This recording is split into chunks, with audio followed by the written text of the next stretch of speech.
from Rock Daydream Nation. And today I've got a special episode with one of my favourite guests, Reed Little. How are you today, Reed? I'm doing great, Peter. You're far too kind. It's a bizarre, cool, rainy day in North Texas, which is very weird for us this time of year. Yeah. It's the middle of winter, but it's a beautiful sunny day. No clouds in the sky, so I'm just enjoying the sun where we can get it. So today's episode is an interesting one. It's basically talking about the essence of a rock band. What is more essential?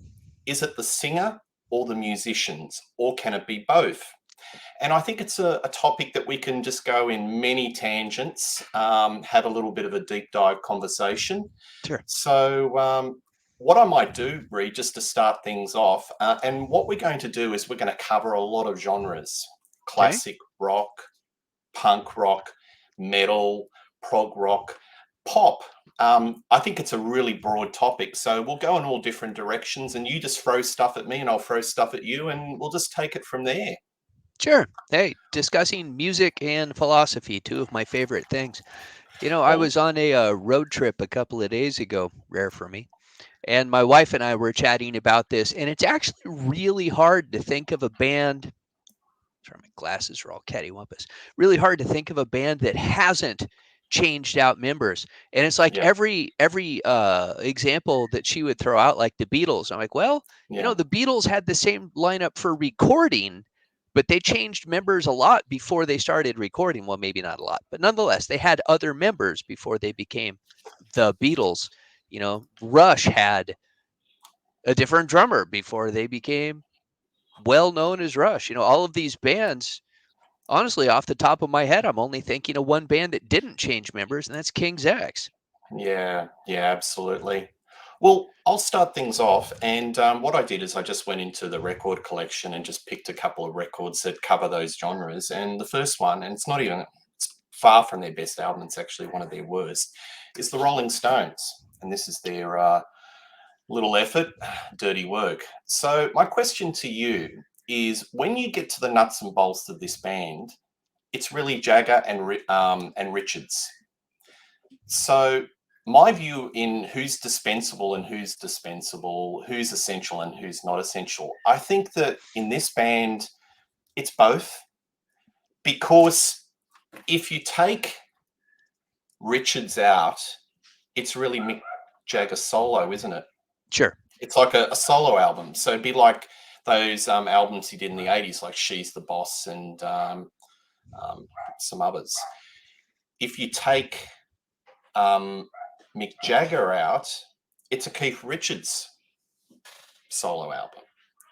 So that is a case where both of them are essential to the identity, the musicology of the band. But they've lost band members along the way. So you had the early '60s classic lineup. Brian Jones went; he got sacked. And then you had Mick Taylor in and out, arguably probably the greatest guitar player in that band, and he went and played on those earlier '70s albums and went. Ron Wood came in, and then in the '80s you had Bill Wyman, who left the band, or maybe early '90s. I think Steel Wheels was his last album that he played on. And then basically they've had a kind of sort of session musos that have played with the Stones ever since. But you've got a core of, until recently with the death of Charlie Watts, of Jagger, Richards, Wood, and Watts. So what's your views on that? On that, as an example, classic rock, Rolling Stones. Yeah. No, that's. But well, first, let me ask you: Have I am not familiar. I remember the videos that came out of Mick Jagger's solo albums because they were actually fairly popular. But I don't remember anything off of Keith Richards' solo albums, but I know he has at least a couple. Have you listened to those? Yes, I have. Talk is Cheap is brilliant. Okay. So, It's very bluesy, not too far outside the wheelhouse of the Stones. So it could fit on a Stones album. I know where you're going. Jagger, however, he does calypso, he does pop, he does synth pop, he does new wave. Right. His solo albums are a kind of like that song that was an MTV minor hit, "Let's Work." I don't think Richards would cop that on a Rolling Stone album. But No, and stylistically, he's pushing it out. But Richards is very safe within the wheelhouse of the Stones and the R&B and the blues and that sort of thing. it's a talking point that Martin Popoff uses frequently, that to him the singer is the band, right? But to me, the band is a kind of alchemy. And even if you Yeah. swap out somebody that you think is maybe not the most important player, like the rhythm section, if you swap out the drummer or the bass player, who are often not the most essential musicians, and I was a bass player for years, so I love bass players, but they're often not the foundation of a band's sound. But nonetheless, when you replace those people, you get a different sound. So it always gets back to who's the most essential. And to me, especially Mick Jagger. Mick very much wanted to be contemporary in the 80s, which has the bizarre inverse effect of very much centering your music in that time and space, right? Whereas Keith Richards, because he only does one style of rock, it's timeless because he continues to do that same style of rock. And maybe the production's a little bit different, but the foundation of it is the same. So, at least in the context of the Stones, I think Keith Richards is the indispensable guy. I mean, Ronnie Wood is a better guitar player.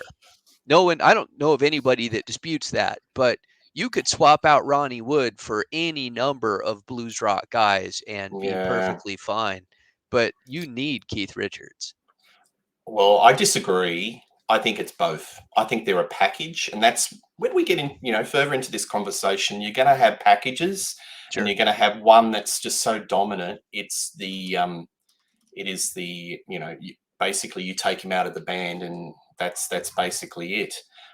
Interesting about bass players, because there are a couple of bass players in a lot of bands that you and I like that are so dominant, and they are the songwriter. You take them out and the sound is different. Absolutely. And it absolutely changes. All right, well, that's Rolling Stones. I'll throw another one. Deep Purple. Yeah. So you've got the classic Mark II lineup, and you've got the two alpha males in Deep Purple of Ian Gillan and Ritchie Blackmore. So in 1973, Roger Glover leaves, Gillan leaves the band, and you bring in David Coverdale and Glenn Hughes. Arguably just as successful, in the US even more successful for a period of time. Then it goes to the Tommy Bolin, and not so successful. They have the Reunion Mark II, very successful. So the question, and going further, beyond the Mark II Reunion, you have Blackmore leaves after and the Battle Rangers on, and you have the Steve Morse years, which is doing fine. So what is essential in the realms of Deep Purple? Is it the singer or the guitarist? Because you've got examples of both during the course of Deep Purple's history, which is like 50 years. Sure. What's your views on that? So Purple is absolutely the first band that came to mind when you suggested this, because they've had so many lineups. And in fact, you immediately went to the classic Mark II lineup. And there are only a few people, even in our musical acquaintance circle, there are only a couple of people that are like, oh, I love Mark I Deep Purple, right? I've never even heard those albums. I've heard a couple of songs, and I have literally every other album, not concert album, because they keep releasing concert albums, but I have every studio album that Deep Purple released, starting with In Rock all the way up to whatever they whatever their covers album they just released. So I have a bunch of Deep Purple albums, but I don't know those Mark I albums. So to me, Deep Purple starts with Ian Gillan and Roger Glover, right? But when you not with Rod Evans. not with Rod Evans. Yeah.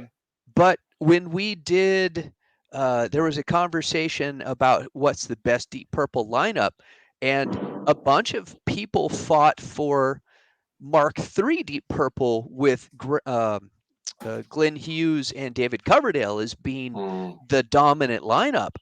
And I thought, well, isn't that interesting? Because every time Deep Purple has come up on your channel, and I am a champion of the Steve Morse years. I love those albums. But every time somebody comes up and says, yeah, but it's not the same.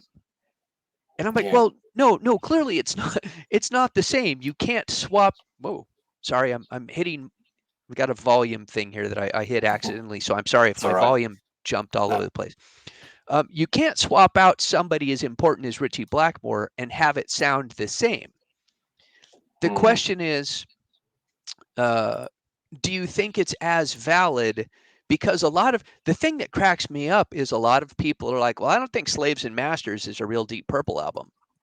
And I'm like, really? Why not? Why is it any less valid than Come Taste the Band or Stormbringer, right? Just because you've swapped out Ian Gillan for Joe Lynn Turner. The rest of it's still Deep Purple, just with Joe Lynn Turner on vocals. And I mean, I don't think that's their best album, but I enjoy it. There's a couple of songs on it I really like. Yeah, and I understand the argument that there's a lot of rainbow in the band now. But Joe Lynn Turner's a fine singer, but it's different because it's not Ian Gillan, right? Yeah. Well, I think that, if you've got the Deep Purple moniker, you're in Deep Purple, and it goes from the start, it goes to the finish. And I think that you've got to, I think the essential personalities or people in that band are the alpha personalities, and that's either the singer or the guitarist. Right. You've got consistent players. You've got John Lord. He's actually a critical part of it because he's got the Hammond organ sound. And right, that's all he plays rhythm, and he's like a rhythm guitarist. So that's if he leads the band sort of changes, doesn't it? Yes, but of course he's been gone now for almost the entirety of the Steve Morse era. Yeah. Yes. Because he got old and then died. Yeah. So certain things you can't really account for. I know. But I think if you're going to put it to the essence of Deep Purple, it's the singer and the guitarists that rule the roost, and they're essential to it. And I can tell you, there are so many people that say, I miss Ritchie Blackmore, and he left the band so many years ago. So Battle Rages On, that's 1993. That's quite a long time.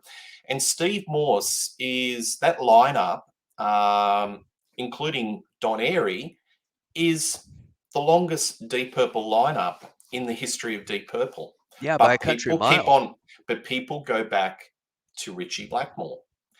And because of that golden era of the Mark II and the Mark III, which was lightning in the bottle.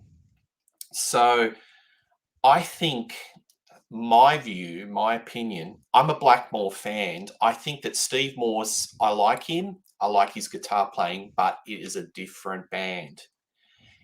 A lot of people may disagree with what I'm about to say. I think it sounds a little bit more proggy. When you listen to those last couple of albums, a lot of the songs, I think the production with Bob Ezrin allows it to breathe. Right. But in the 70s, it was much more on point and concise in a structure of the song. So you had Martin Birch, the songs on Machine Head are very confined within 3 to 5 minutes, where you have verse, chorus, lead break, all that sort of jazz. But the Bob Ezrin era, or even with the Steve Morse with Bananas and all those sort of albums, they're proggy in the sense that it's just more of a jam and it allows the song to breathe until it peters out. What's your views on that? My take there. No. I mean, I think you're right. It gets back to the fundamental differences between Morse and Blackmore as guitar players, because that difference as guitar players is what also informs their songwriting, right? Blackmore's an improviser. And he was on record multiple times as saying he hates making records because he's forced to do a thing. Yeah. And if it didn't quite go right, then he's forced to do that thing again. And he hates having to repeat himself. So he comes up with a lick or a riff, but that's not what he's about. He doesn't want to do that. He will if he's Mm, happy. If he's unhappy, he makes John Lord play all the rhythms. But if he's happy, he plays them himself. But what he wants to do is those improvised solos. So older Deep Purple is spontaneous, it's immediate, it's dangerous because you don't know where Richie's going. And it's much more based in the blues. Now, Steve Morse, neoclassical though, with a little uh, bit of always the neoclassical element. well, certainly with the soloing and the chord structures, because Richie Mm, loved the Renaissance music. Whereas Steve Morse is very much more in the jazz tradition. He actually went to the University of Florida, which is a well known jazz school. It's the same mm, place that Pat Metheny, one of the world's best jazz guitarists, went to the University of Florida. You know, he had the Dixie Dregs, which is kind of a fusion band that mixes country and rock and jazz. And when he does classic, to let me throw this out. To me, the difference between classical music and neoclassical music, right? Classical music is the most rule bound of all musical forms. You do not improvise in classical music. It has to be played exactly as composed. The neoclassicists take those sounds and then they mm. improvise on it. Yes, you're 100% right. So I'll put it to you this way. So you've got Blackmore and Morse. Do you agree that the band is different Very, on very that point? different. And Right. it's especially because the old band, there was so much Yeah. more spontaneity. Yeah. Steve Morse is he's a composer, not an Yeah. improviser, and So it's consistent. so you've had Gillan in, Gillan out. You've had Coverdale in. You've had Joe Lynn Turner. Who do you think is more dispensable in the Deep Purple world? Is it guitarist? Do you think it's Blackmore or is it the singer? So, I'm thinking Blackmore for me is the deal breaker. I mean, I love Morse. It's a different sort of band, but my ears are attuned to that classic 70s Deep Purple sound. And for me, if there's no Blackmore, it's not as good. I'm sorry. I can live with the different vocals of Gillan. I think it's one of those ones where the guitar is so um, the DNA of that band is so entwined with Blackmore, and he was part of the original lineup. I mean, for God's sakes, he Right. even named the band. He's so, and even in the live element and the performance element where there's danger, is he going to be, in cranky mood or is he not? Is he going to, where is he going? That whole excitement level and the songwriting and the riffs is all around that one guy, Blackmore. Oh yeah, The I singers completely are the agree. vehicle for Blackmore. I think a lot of it gets down to who has the most impact on the songwriting. And Ian Gillan is also a highly, in a way, dangerous singer because he apparently, from what I've read, not like I've ever interviewed Ian Mm, Gillan, but from what I've read, he comes up with his lyrics and vocal melodies at the literal last second. He wants everything else done, and then he comes in and sings, which is why he's able to do song lyrics like "Smoke on the Water" or Black, "Trash" when Black he's in Black Sabbath. Black Knight was written on a napkin. So So, they were doing that concert, the concerto, right? and I think they had to pull some lyrics together for Black Knight. He goes, "Oh shit, I've got to do some lyrics." Wrote it on a napkin. And he comes up with his melodies at the last second. I remember reading Bernie Torme talking about his Mm, method in Gillan, yeah. where Ian Gillan would say, "I don't even want to know what you're doing. You just do your thing, and then when you're done, I'm going to come in and listen to the Mm, song and sing." And Bernie Torme says he just makes terrible vocal choices sometimes, and this is one of the reasons why. Um, The Battle Rages On is one of my favorite later period Deep Purple albums, because as much as Gillan bitched about it, it constrained him. It forced him to sing a pre-existing melody, and I think he's Mm. great. I think it's a fantastic vocal performance. He I hated it, but I think it sounds mm, good. I think it's a terrible album. I think it's their Really? worst. Yep, I really do. I'm being controversial, I know, but I think it's a terrible album. It was written for Joe Lynn Turner. Just the production. I know we're going off tangent here, but the production is just so muddied. The songwriting just sounds uninspired. Even the drum sound, it doesn't sound like that really crisp, organic, pacey drum sound. Yeah, I think it's one of Deep Purple's worst albums. I really don't like that at all. And just the lyrics, "One man's meat." Oh, it's terrible. Yeah. Yeah. I, Anyway, I think it has Richie Blackmore's best playing since Perfect Strangers. I mean, certainly yeah. it's better than the House of Blue Light. Ooh, I just had a recent episode with Joe B, and I was talking, and I actually dotted on the landscape that I thought the House of the Blue Light was when that was the last bit where Richie had fire in the belly, and then it was starting to go a bit of a decline. Yeah, see, Um, I think the Battle Rages On is that point. But you brought up something that I want to mention specifically in terms of mm, Purple, and you're not going to get from me. You're not going to get this very often, but you get it from Led Zeppelin and from The Who and from Deep mm, Purple, and that's how important the drummer is. If Ian Pace had a coronary on stage, bless him, he's no spring chicken. If he was no longer in the band, Deep Purple would no longer sound like Deep Purple, regardless of who is singing. He's so foundational to their sound mm. because he's such an idiosyncratic drummer. Yeah, you are correct, and I do agree with you. But again, if you get to the essence, I think that Richie Blackmore, to the ears, I mean, you know more about guitarists than I do, but even to a layman, a fan, I can hear a Richie Black. If he puts something out and I close my eyes and I hadn't heard it before, I would know it's Richie Blackmore because of the tonality and just he's just got that signature sound. And I think that is just so essential to Deep Purple. So Right. if I had to have the choice between guitarist and singer as to what is essential to the band, I'd have to say Blackmore. Um, So does that back you into liking Slaves and Masters? Because you just said I like Slaves and Masters, but I you don't think it's his best guitar work. But it's more confined. He was going into a very much a commercial, sort of MTV friendly type of album, and right. within that AOR confines, it's a very fine album. It's You kind of foreigner, but it's not the true Deep Purple I like, which is classic 70s Mark II, Mark III, and that little purple patch, pardon the pun, in the 80s when they had Perfect Strangers and a bit of House of the Blue Light. Interesting. So you would rate it above the Battle Rages On. Yes, I would. And I can't explain it.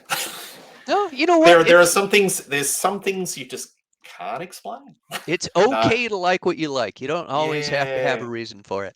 Yeah, I know. It was one of the ones that I came to later in life, the Slaves and Masters. I mean, I like Joe Lynn Turner. He cops a lot of crap, but I like him. But he's really good in that AOR. Oh yeah. But anyway, all right. Well, that's Deep Purple. So my view is Blackmore is indispensable. Right. If you really like the Deep Purple classic, what's your views on that before we go to the next one? Yeah, I mean I'm willing to accept that because Deep Purple is so different between the Yeah, marks. And unless you are very egalitarian and just say, all right, you know what, I yeah. like all of it equally. If you're going to line one of them up, as much as again I champion the Morris albums, I still prefer Richie Blackmore with Deep Mm, Purple. I admire yeah. the fact that they're still making albums with Steve Morse, and I think Steve Morse is an amazing guitar player, but I like the Blackmore stuff better. So given a choice between Purple that has Ian Gillan but doesn't have Richie Blackmore, or Purple that has Richie Blackmore but doesn't have Ian Gillan, I'll take the one that has Richie Blackmore. Yeah, I'm on the same path there. All right, little bit of diversion, and it's probably something that's not up your wheelhouse, but I'll talk it more in sort of broad terms, and that's punk. Sure. So I just picked a Ramones album, for example. So in the Ramones and in a lot of punk, the vocalist has a very specific type of delivery. It can be not tuneful, it cannot be melodic.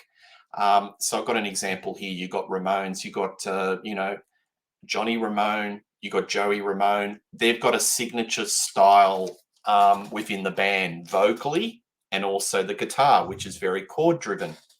Another example in punk is a political band like the Dead Kennedys, Bedtime for Democracy. The lead singer Jello very much has a very type of specific vocal delivery. Ramones have gone through a lot of lineups, but the singer has remained the same. Dead Kennedys are still going, but they have a different singer. In that sort of situation, in that genre of punk or maybe alternative music, where the sound of that band is very much entwined with the singer and the delivery and the vocal tics and mannerisms, I put a case that it's actually the vocalist rules the roost and is indispensable. The way I've described that, what's your views on that? Well, let me take this one step further. Do you consider what's on album or live performance to be more important when E- considering this? Equal, equal. In that realm, I think one complements the other. Okay. So you had the Ramones, you had the DKs, Damned, Clash. They just tour, and I think it's just as important. However, a lot of these bands still go out. Stranglers don't have the original lead singer. Dead Kennedys don't have a lead singer, but because they have a couple of members and they play the hits, and it's people still go to it. Right. So, So, yeah, certainly. but to me, I think when you listen, I think because punk and alternative music, the vocalist, it's different from, heavy metal or rock or, it's in this particular genre where the vocalist is so particularly entwined with the musicology in the songs. And as I said, it's not perfect vocals, it's that sort of delivery. I think the singer is quite essential and quite indispensable. Yeah, I think punk lives and dies on its personality. And because your singer is the most visible and obvious projection of a band's personality, that they are the most indispensable element. A lot of people will accept anything. You know what? I don't want to. I don't want to crap on punk fans, but there's a lot of punk You be fan careful. bands that you could swap out the musicians. I think, and as long as they're playing with about the same aggression and in a reasonable tempo, they can crank out. Because punk is by definition, Mm, it's the non-virtuosic music, right? mm, These guys are playing simple songs. They're playing them fast and aggressive. So you don't have to be, like a Guitar Institute graduate to play this stuff. You don't have to have gone to the Berklee College of Music. It's music for garage musicians. I could go out and join a punk band and do okay. So the singer, again, is the one that's going to have that personality. yeah, So and those ones that continue, like the Dead Kennedys or the Stranglers. I mean, I have not seen those bands with their, current singer, so I can't really comment. But I know that there are some outfits out there where the singer takes on the vocal mannerisms of the predecessor. right. So, and there's lots of examples. There's even examples, Reed, in grunge bands where they've lost a singer, like for example, a Stone Temple's Pilot loses Scott, has a new singer, but even some of the vocal mannerisms of that current singer harks back to how it was delivered in that previous lineup. Yeah, So that's there are. how the singer is indispensable, because the person that's taken over the role has to use those vocal mannerisms and that vocal delivery, um, you know, to communicate with the audience and to reach out to the audience, because that's what they expect. I mean, you're not going to do an old song of that original lineup how you interpret in your own voice. You're going to do it how it was on record.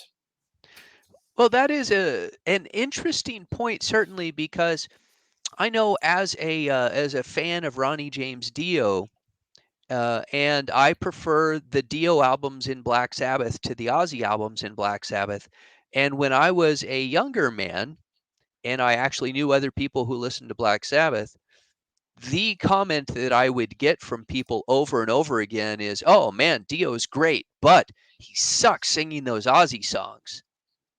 Because it's hard to imagine two vocalists that are more different than Dio and Ozzy, right? Mm, And Ozzy is a limited singer, but iconic, and yes. his voice is so, I mean, it's nasal and atonal. I'm not an Ozzy Yeah. fan, people, but nonetheless, when Dio puts that kind of thespian power into it, and he's more Yeah. of like a power metal singer, yeah, that's a completely different experience than having Ozzy sing the songs. So Yeah. I Well, that. understand that. Yeah. Yeah. It depends what you like, because if you like the operatic, Dio's right in your wheelhouse. But if you like, singers that are more confined within the structure of the song, then Ozzy's right for you. I think they're both valid, and I like both eras. I love the Gillan era. In fact, I love all Huh? eras. There's not many eras of Black Sabbath I don't like. But that's an interesting one, because good segue. We're going to talk Sabbath, Sure. because I think Iommi is the essential. He's Yeah, indispensable, because Iommi is Sabbath. Take I Iommi out, he's like Van Halen. Take Eddie Van Halen out, you've got no Van Halen. Sabbath is pardon Sabbath me. is Iommi. I do wonder. Ozzy recently sued Tommy to try and get, I think, money from all of the Sabbath albums that he wasn't involved in. And I'm just casting aspersions here because I don't remember the specifics of the lawsuit. Mm, But Tony has always said, "Look, I'm Black Sabbath." Everyone else left. Everyone mm, else left. Black Sabbath had one original member yeah. for 20 years. Mm, So he's like, "Yeah, I'm it. I own this band." And that was Ozzy came in and said, "No, this band wouldn't exist without me as a mm, vocalist, and you only sold albums because of my unique vocal talents." yeah. And I mean, I Yeah. I did not look up the that what it was probably settled out of court. That lawsuit was settled, so maybe we can't look up the result of it. But I would certainly have supported the idea that, yeah, Sabbath is Tony Iommi. Period. Yeah. But I'll go a little bit further. I think those first couple of albums, they were all equally indispensable, because they were all in sort of contributed to the sound. If you had no Butler, you wouldn't have those great lyrics. If you didn't have Ward, you wouldn't have that really unusual jazzy drums. And Ozzy, with his vocals sounded like no other in 1969, 1970, 71. All right. So I think all four of them in the early days were definitely indispensable as part of it. But if you look at the whole Black Sabbath discography, then I think Iommi is indispensable Yeah. Well, I mean, in even totality. this was in the 2 album a year phase, right? So they put out Mm, Paranoid and Black Sabbath in 1970, and then they put out Masters of Reality in Volume 4 in yeah, 1971. yeah. So up until Masters of Reality, they were arguably all contributing, but clearly, even as early as Volume 4. So this is only the second year of them having a record deal. Mm, And by then, now, admittedly, it's mostly substance abuse, right? They're so mm, coked out that they contribute jack. And from yeah. that point forward, Tony's like, I think his exact quote is, if I didn't work, no one did anything. Mm, So you have to say Volume 4 forward, Tony Iommi is the essential thing. Now you still needed, obviously you needed lyrics, you needed vocal melodies, Mm, you need a rhythm section, but if Tony had simply packed up his guitar case and gone home and said, I don't feel like doing this anymore, they would have ended after Masters of Reality and yeah, yeah. probably still been one of the most important heavy metal bands of all time, frankly. Absolutely. So, do you agree? So, the early lineup is all equally indispensable, but from four onwards, you think it's Iommi, and he's the main. He's completely indispensable. Absolutely. That is my Yeah, stance I, on I it. would Yeah. I would agree with that. I'm going to go into a pop band or pop rock band. This is an interesting one. U2.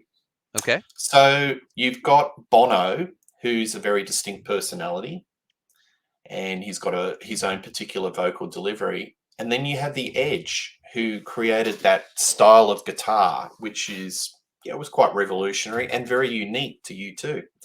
Who's indispensable?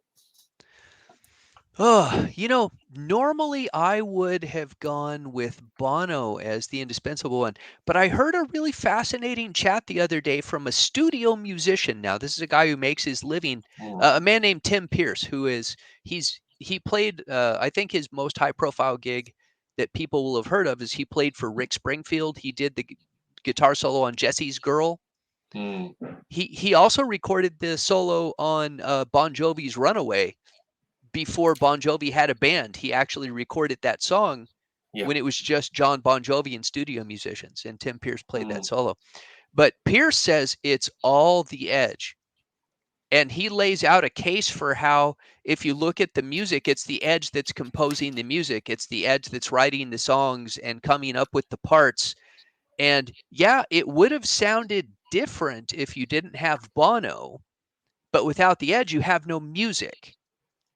yeah, but now I reckon you two could get away with it without The Edge. It's Because I saw the Zeropa tour, okay. and this was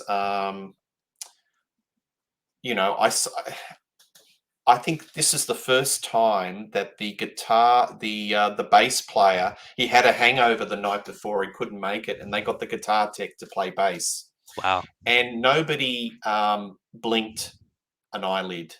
So, and I was just talking to my wife about U2, and she said, "Look, it's probably Bono because." You could get another guitarist to play that style of music. Early part of U2, indispensable because he created that sound. But now that everybody has copied and is onto that sort of sound, it's probably Bono now. Um, the view is maybe Edge is dispensable. It's a I think that adds a nuance. There's so many nuances to this discussion, right? So the Mm, nuance becomes the longevity of the band because when the band starts, it's a very different thing than 20 years down the road. Now, to me, a musical generation is 4 to 6 years.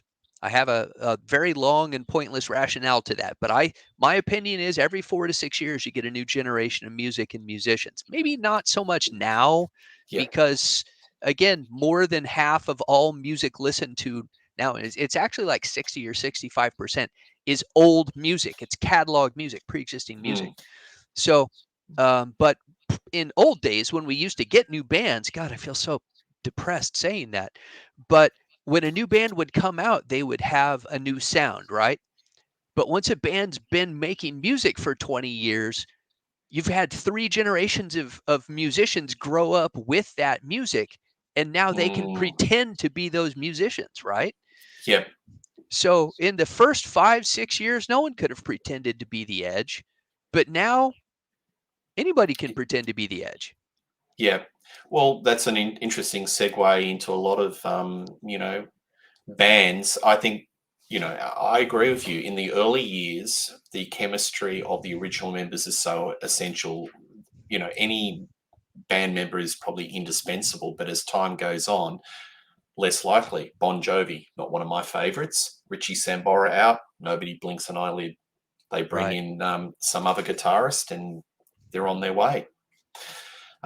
So I think in the U2, it's probably Bono because he's the front person. His vocal delivery, he's not the greatest vocalist, but his vocal delivery is very much of U2. He's probably indispensable. And the Edge with the guitar, yes, he did invent that style of delayed, chordage, but I think you could probably get quite a few crack guitarists to play that role, and not, I don't think they're the Beatles in the sense that every single member and everyone's Right. a personality, and you'd lose one, it's going to be heartbreak and sorrow. Let's be I mean, honest. they're well known, but they're not at that level that if you lose Larry Mullen Jr., it's not going to be tears in the pillows. If you went to a U2 concert and they got the Edge's guitar tech because the Edge had a cold, and they put his guitar tech in a little black beanie and had him out there playing guitar, no one in the audience would know. Well, that's what happened. That's what happened when I saw it. So I've had the pleasure of seeing the only concert that it was only because they're one of the few bands around that still have the original lineup. Right. And they had the guitar tech come on because one of those things. Another one. What about Rush? So they lose the drummer, Neil Peart. Pert. He's the drummer extraordinaire, the lyricist. However, he wasn't the original drummer. Right. And they got through quite nicely on that original album. So what do you do in that sort of situation? I think that who's dispensable? Well, obviously it's Neil in that case because they're not going to continue on. There's no sign of life in that camp. Yeah. Chief lyricist. So it comes down to if the musician is the chief songwriter and the lyricist, then he is the essential member as well, more so than the singer. Would you agree with that? Yes, absolutely. So now we're into talking about creativity and presentation as our two central themes. So sorry, this is still freaking me out that this thing is mirrored. I can't figure out. That's all right. That's all right. I have some neurological issues. I keep mentioning Yeah. this on chats, but some things mess with me that. And we're going live, but I haven't seen any comments. I don't even know if we're going live, but that's okay. We'll just keep going. It's got a little live thing up there in the corner. No, apparently we're going live, but yeah, tell us if anyone out there, just send us a comment. No, it's cool. But so you have your presentation and you have your creativity, and I think the creativity is the most important, the most foundational thing, because without it, your presentation doesn't matter. You have to have music before you can present it. Now, once the music exists, then Geddy Lee is indispensable because Geddy Lee is such a iconic singer. His voice is so weird. No one else sounds like Geddy Lee. If you brought in a different singer, people would instantly go, that's not Geddy Lee. The dispensable person, actually, I think, is Alex Lifeson, and I love Alex Lifeson. I do too, but you could jag a guitarist in there, and it still would go comfortably within the realms of what a Rush album sounds like and should be. Yes, but I think that Pert is so indispensable because his lyrics are very dense. I think his lyrics are very dense. Dogs, what are you going to do? Not much.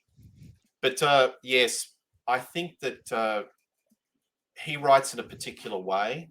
A lot of it is very fantasy, science fiction, philosophical. There's no lyricist like him. And to lose that and bring somebody else in as a songwriter and a lyricist, it will be a different band. Right.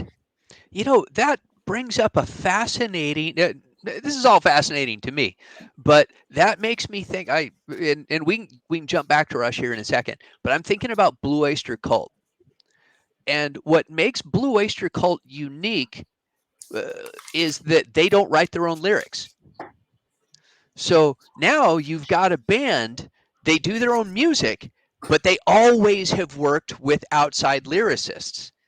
So at that point, there is no, well, we can't go on if this guy leaves because we're getting our creativity from this outside area. Now they're writing their riffs, they're writing their music, but there's only two guys left from Blue Oyster Cult of the original five.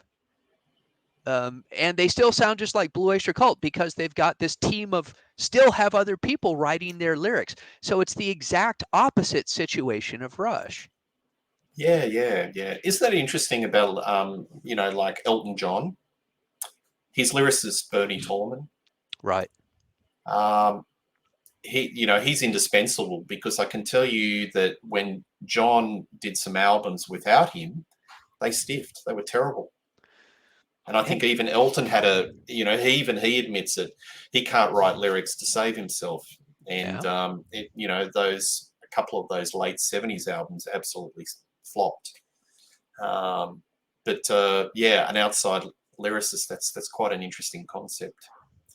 But getting back to Rush, I think there are two people that are indispensable, and I think that's Geddy Lee with the vocals, his bass playing, and then Neil on drums, the fills, and the lyrics. Alex, sorry, I love his guitar playing, but he's probably the dispensable one, and you could bring in. But going to be interesting on the Rush front. Do they bring in do they continue and bring in a Terry Bozzio, some sort of super drummer? They need an uber drummer to fill in the stool, but the lyrics are going to be different. Yeah, because I mean, you're not going to have that dense philosophical. You're not going to have those sort of lyrics.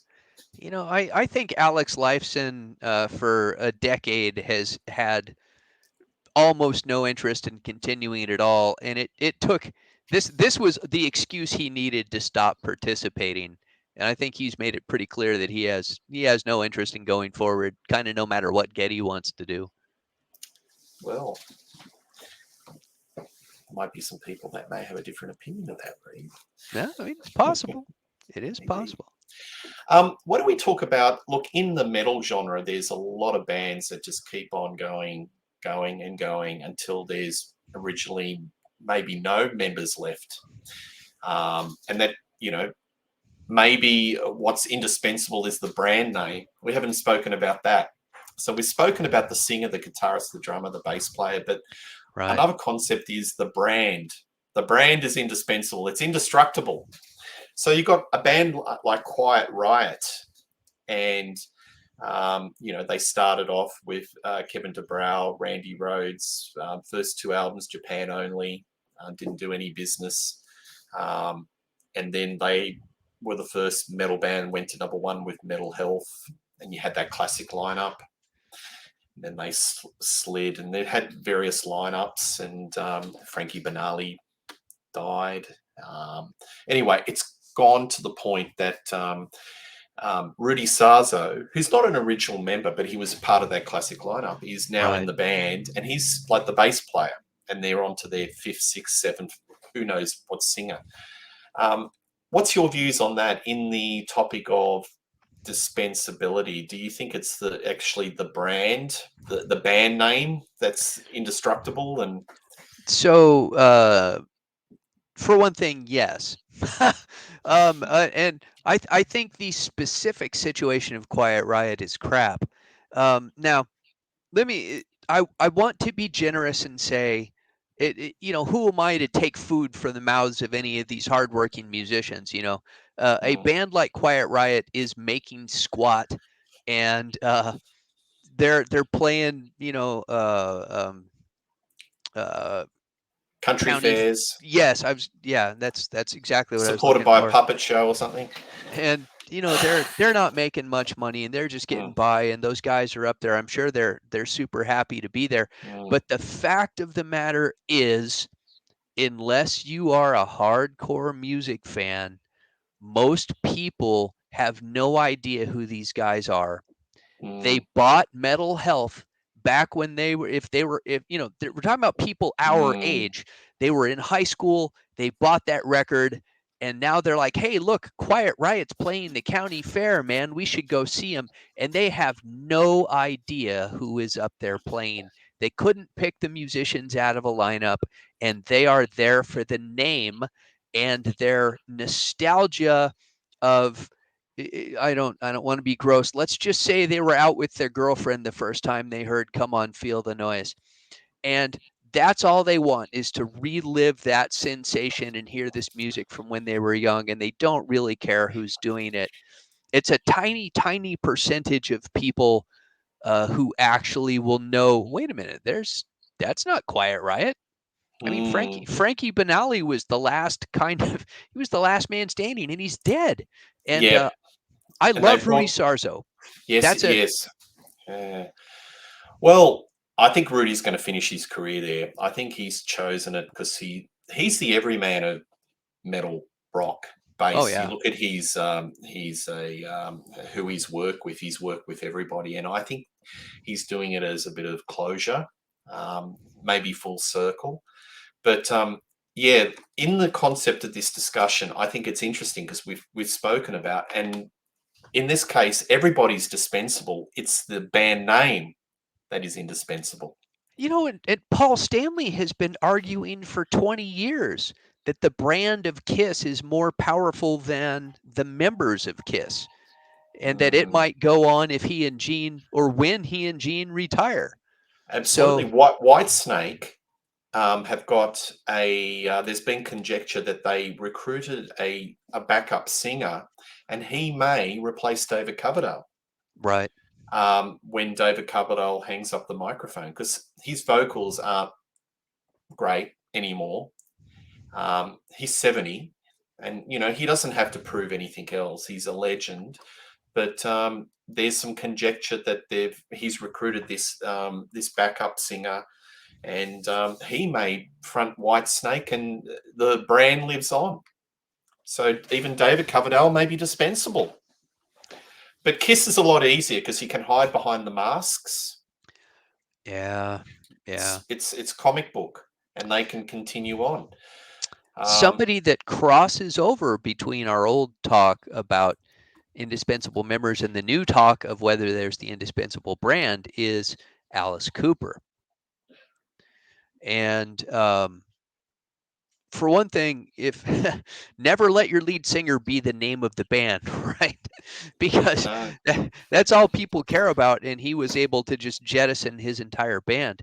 But he is really Vince. Somebody could play that role and be young Alice Cooper. Imagine that. Indeed, they could.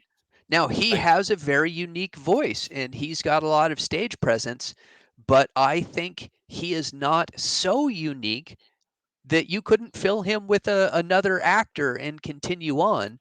Exactly. So that's the whole concept. Somebody could do that. I'm playing the role of Alice Cooper because Alice Cooper. Does Alice call himself Alice, or does he call himself Vince when he's making a cup of tea in the kitchen? What do you think? I think that to his family, I think he's Vince. And interestingly, when he talks about the character, it is always specifically Alice. He never says Alice Cooper. Yeah. So it's always Alice. Alice is the character. Yeah. And he talks about Alice in the third person. So even he does not associate directly as this character. It's a role. He will tell you, I can still sing I'm 18 because Alice is ageless. It's a role. It's not this 75-year-old guy on stage singing. It's the role of Alice singing. So that just goes to show that the character is indispensable, but the person behind it is not so. No, and you would have thought now when Billion Dollar Babies, this is 1973 or 1974, but when Billion Dollar Babies was the #1 album in the United States, I bet that anybody that was enough of a music nerd to be doing what we're doing now would have said that Michael Bruce and Neil Smith and Dennis Dunaway were just as indispensable. And yet Alice goes his own way. There's no original members in the band besides him. It's him and all studio musicians for Welcome to My Nightmare. And it does, well, it's not the #1 record in the country. But it did really well. It was a Yeah. good tour, and I mean there was a decline with Alice Cooper, but there was probably a decline because of his sort of personal issues, Right. and that affects his songwriting and going into the dark years. But look, that's a really interesting concept. Hey, just going off track, just minor, just to give you a little bit of an illustration of how bands in name can still tour with nobody from the original lineup in any shape or form. I'll go to a band called Little River Band from Australia. Oh, I've You heard may of be them. familiar with them. They were had quite a few hits in the easy listening music genre. I don't like them, but I'm using this as a case study. So there was a bass player or a guitarist that played on one of their albums in the 80s. All So right. they went through quite a few lineup changes, and he registered the band name Little River Band. And he owns the band name of Little River Band. So the original lineup of Little River Band of Glenn Shorrock and all those cannot reunite or play under Little River Band because this person, this bass player, went in and registered the name of Little River Band. And to this day, they're playing casinos around America, and they are the only, and he's got the rights to the name with all these different people. They've got nothing to do with the original lineup. They've got the legal right to sort of, play under that name. So there's an example of where you've got to be very careful with your legacy, with your name. Otherwise, things can just, And this go just goes to pear-shaped. show that musicians generally are not on top of anything except being musicians. Have you read Bob Daisley's book, For Fact's Sake? No, I haven't, but I've read snippets of it. Yeah, and It's it's amazing. But yeah, he fights a bunch of legal battles, and one of them in there is for, I think it's this band never really made it in the U.S., but Tavis Jute. yeah, yep, yeah. I've They got one of it their was albums. Yeah, really the ex, proggy. Yeah. the exact same situation. Somebody came in late in life, and while the others weren't paying attention, he stole the name, and they took him to court and got it back. So apparently it is possible to fight those things, but you have to be paying Mm, attention and be on the ball. And of course, you have abs- to be willing to spend money to do it. absolutely. And people go to see Little River Band because they think of the hits, but they don't. They don't know your person that goes to your local casino and sees them and has a nice feed and a glass of wine and listening to reminiscing and all those hits. Don't know Yeah. it's got no relationship to the original band. And it was basically by stealth they got the name, and they're touring to this day. So that's an example, getting back to this whole topic, of where the name is indispensable, How not the about individuals. Leonard Skinnard? Are there any original members of Leonard Skinnard left? No, I don't think so. You've got Ronnie Van Zant's brother is Yeah, singing. You've got yep, the guitar player from Blackfoot is playing yep, guitar. You yep. know, so they're still touring, and I know, I know. they sound good, but it's Yeah, not. It's not. yeah, Well, actually, is yeah, Gary Rosington still alive? I should probably Google that. I don't know. yeah. But Reed, if you I don't know if you go to concerts anymore. I go to a few here and there. I still pay attention if it's an act that's come to Australia and hasn't been here before, and I really want to see them. I still weigh up how many of the originals. Is it the classic lineup? Is it only one? Is it only two? Um, Before I make a decision and plonk down my hard-earned cash to see them. There are some, like Uriah Heep, where Right. they've had 100 lineup changes and it's Mick Box, but I will still do it because I know that I haven't seen them. I've got to see one living member of that band, and it's going to play some music that you just don't hear today. That That David is Byron era. as we get older and the music we listen to gets older. So this is the exact thing I went through when I went to see Blue Oyster Cult live last year. Now they had just come out with a new album, which is getting rave reviews, called "The Symbol Remains." I actually don't think it's a fantastic album. It's bizarre that Mm, people are giving it such rave reviews, but good on them. These guys are 70, actually over 70 for Eric Bloom, and putting out hard rock, and God bless them for it. But it's two guys. In fact, some people call the band Two Oyster Cult, which I think is, I mean, mean but hilarious. Um, but so I'm looking at this going, it's an hour away to go to this concert. I know I'm not going to be functional for several days after this, but these guys are over 70. I've never seen Blue Oyster Cult. Is this going to be my only chance? And then, yep, yes, I'm going, even though it's only two original members. So absolutely. that's a very different kind of calculus than we would have done Yeah. 20 years ago. Yeah, I'll tell you my Blue Oyster Cult story. I'm just being self-indulgent, just for the Yeah, hell of help it. yourself. There was a band called the Hoodoo Gurus that I really like, and they have Remember? a couple of years. They have like a festival of all these bands that they put together that they would put a bit of a presentation. And Blue Oyster Cult played, never played Australia, and they played for 45 minutes. So I only saw 45 minutes, but I ticked the box, and they were great. And They yeah. they opened for Hoodoo Gurus? Yeah, yeah, they did.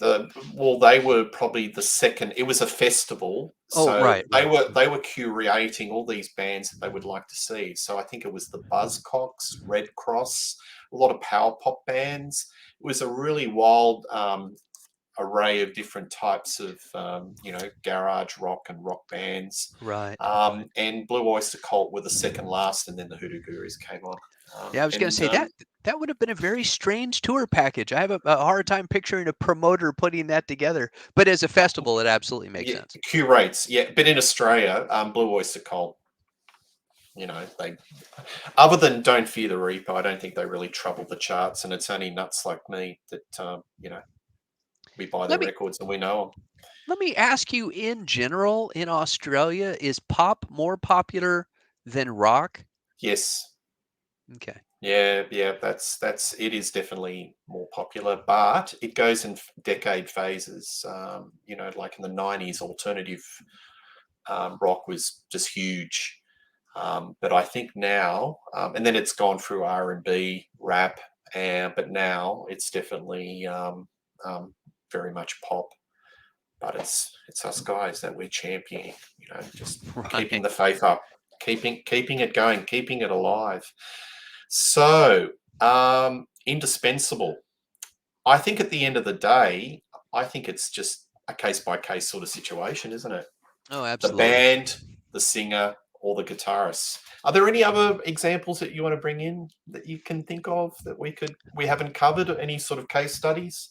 Well, again, if you go back to my thesis that a band is a type of alchemy, Hmm. if you look at one of my favorite bands, Iron Maiden. So Iron Maiden currently has two original members, right? You have Dave Mm, Murray on guitar, and you have Steve Harris on bass. Everybody else is a replacement member. yes, but that original lineup was very different. It was Exactly. dare I say, Steve Harris, close your ears, punky. Sounded punk. And and of course on their first album, which, to this day, you meet people who are like, hey, the first album is the best Iron Maiden album. And that's not even Adrian Smith on guitar. That's Dennis Yeah. Stratton playing with Dave Murray. So they went through a Mm, huge change. Although, again, I still say you can hear Steve Harris being Steve Harris because you listen to songs like Transylvania or Phantom of the Opera.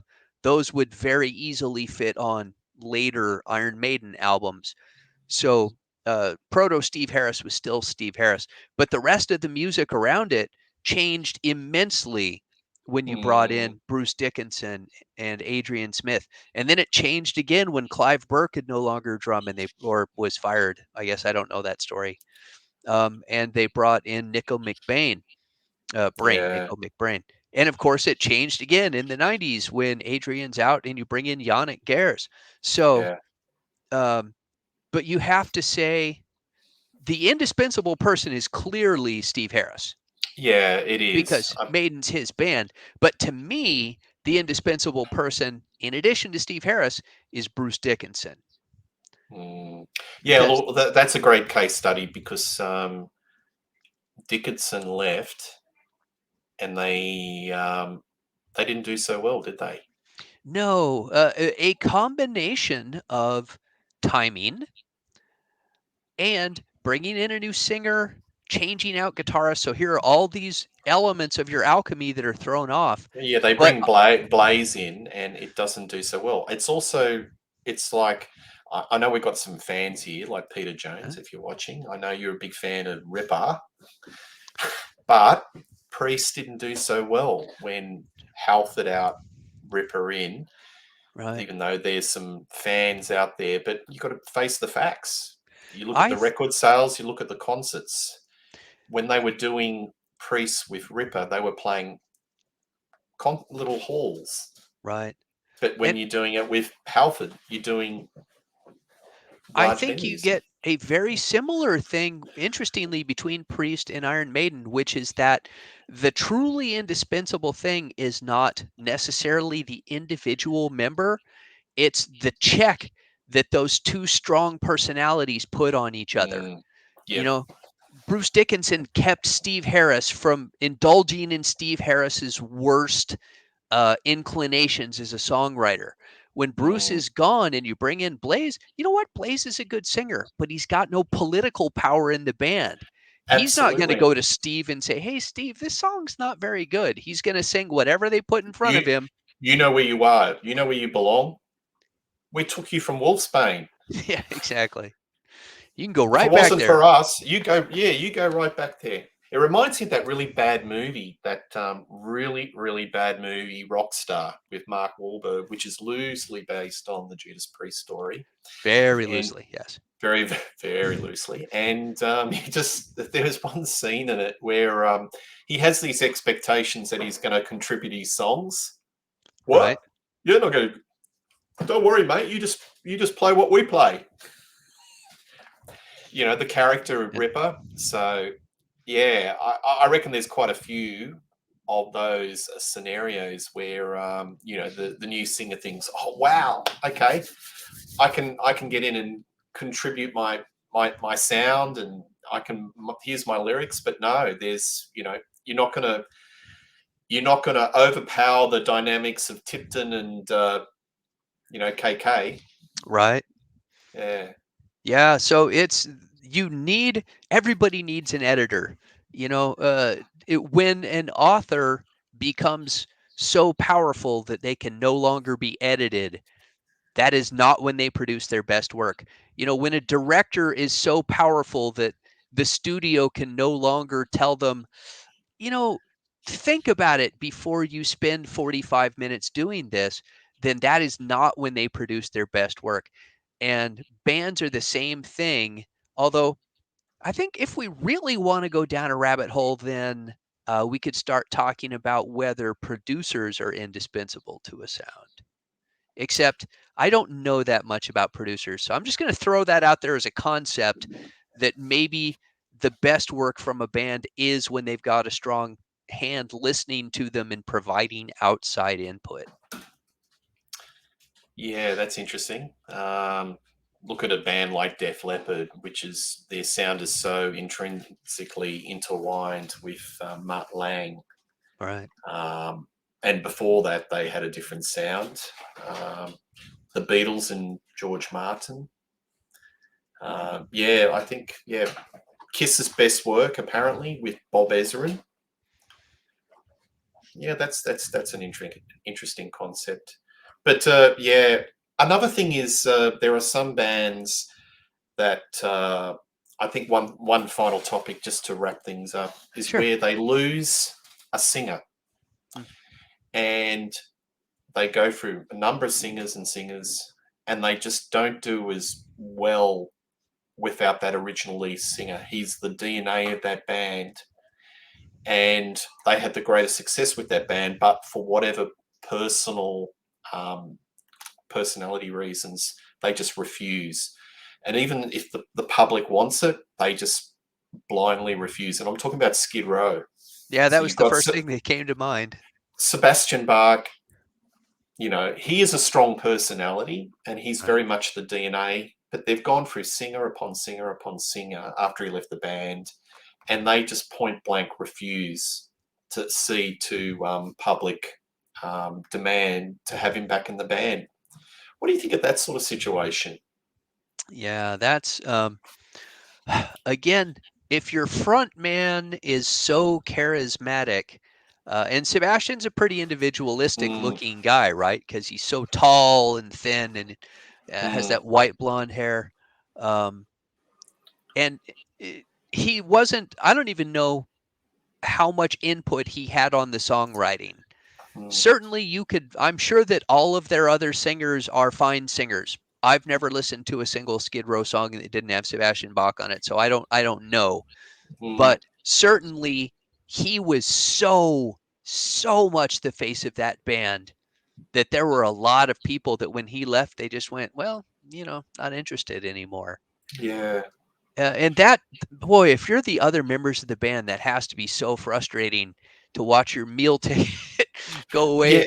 it is, and they point blank refuse because there's personal grievances that run really deep, Right. um, and they can't even do the separate minibuses to the venue type route. They just, I think there were one or two attempts that they even at the first initial email stage, and they just said no, we're abandoned. We'll get the singer from TNT or something into the Yeah. band, uh, And I and have at least two solo albums from Sebastian Bach, maybe three. And you know what? I like his solo work just as well as anything I ever heard from Skid Row. So, although he's not selling any tickets as Sebastian Bach, at least not as many as he would with Skid Row, he still produces fine music as far as I'm concerned. And deep down, they know that he's actually indispensable, but it's because I guess more for their mental well-being or just the harmony. They're just ignoring it and forging that way of with different lead singers, Yeah. albeit to not being as successful as they were. Not everybody has it, as we say in the US. Not Mm, everybody has that charisma. They don't have that wow factor. They don't draw eyes mm, to them. And a band like Skid Row, and I'm sorry, guys, if you're in Skid Row, I mean, no offense. I enjoyed your first three albums, and I still listen to Subhuman. I think that's a fantastic album. But they did not have it. So when they lost that person with personality, mm, what you had was a bunch of gray men standing behind mm. him. And even if they were the creative force, they weren't going to be enough to compete in a market that required, John Bon Jovi is popular because John Bon Yep. Jovi has it. Michael Hutchins in Excess. He had it. Oh, yeah. And the guys tried to replace him with JD Fortune and some other people, but it wasn't it. Michael Hutchins was the band. He was the face. So it goes back to our central argument of is it the musician or the singer? And in these examples, it's definitely the singer. Yeah. But there are some people that continue their careers and are pushing against that, like Skid Row, because for their mental health being or work-life balance, they just don't want to put up with the hassle. We'll get another singer in, Yeah. even though the compelling evidence is that he should be in the band. I would imagine that if he was in the band, he would have been like support to Guns N' Roses on their comeback tour. They could have raked up big money and be touring today, but otherwise they're still going down that route. So, and it look, I don't think it's going to happen. If it hasn't happened now, and they're on to their sixth or seventh singer, I don't think it's ever going to happen. Oh no, they're very much a nostalgia act. I mean, they've actually put out maybe not albums but EPs, and they don't sell any of those. So anybody that Mm, goes to see them is going to see them for Slave to the Grind and Skid Row. I mean, they're mm, probably not even listening to Subhuman. mm. Yep, absolutely. And when you're a band like in that sort of vintage, do you want to go down the nostalgia route, or do you want to, would you like to be in a different lane, Right. generate some creativity? Like Guns N' Roses, for example, they're almost the full band. That's an interesting, just a case study. Axl, Slash, they're very much a package, aren't they? They are a package. And again, I'm going to go back to it. Slash has personality. Slash was never. Now, Slash can play guitar. I don't want to step on anybody's toes. Slash is a great guitar player. But there are a lot of guys that play guitar just as well as Slash. But what Slash had was personality, man. Yep. And he tried to get away from that damn top hat for years. But that's what people want, is they want him standing there in that stupid top hat playing guitar. And now I've always said Axl's voice is nails on a chalkboard to me, but I understand that a lot of people like it. And I've heard that on his latest tour, he's doing great. So, more power to those guys. But he definitely was diminished without Slash. I don't know about Duff. Duff has personality, but not as much as Slash and Axl. Yeah. But look, Axl is the essential. He's indispensable because he is Guns N' Roses. But I Right. think in the hierarchy, then you've got Slash and then Duff, and then it works its way down. But for me, I still think that first album was so great. I think it was a chemistry. Even the drummer, Steve Adler. I mean, not the greatest drummer, but he had groove and click. And I think he was part of the initial chemistry. And that goes back to what we were talking about earlier, where the band starts out, it's the chemistry is shared. And collectively, they're indispensable. And honestly, for that first album, I would say that Izzy was more important than Slash. Oh, without a doubt, he was the songwriter extraordinaire. So, all right. Well, thanks for that. That was good. Good chat, Reed. Viewers, tell us what you think. Is the singer indispensable, or is it the guitarist, or is it the brand itself? So tell me your thoughts. Please subscribe to Rock Daydream Nation. There's a lot of things happening. We did this as live. I didn't see it. Maybe it went live. Maybe it didn't, Read. I don't know. This is the first time I've done it through this forum. It's all good. Do it again. Yeah, it's all good. But that was a fun chat. And just drop your comments, and we'll see you soon. All right. Thanks.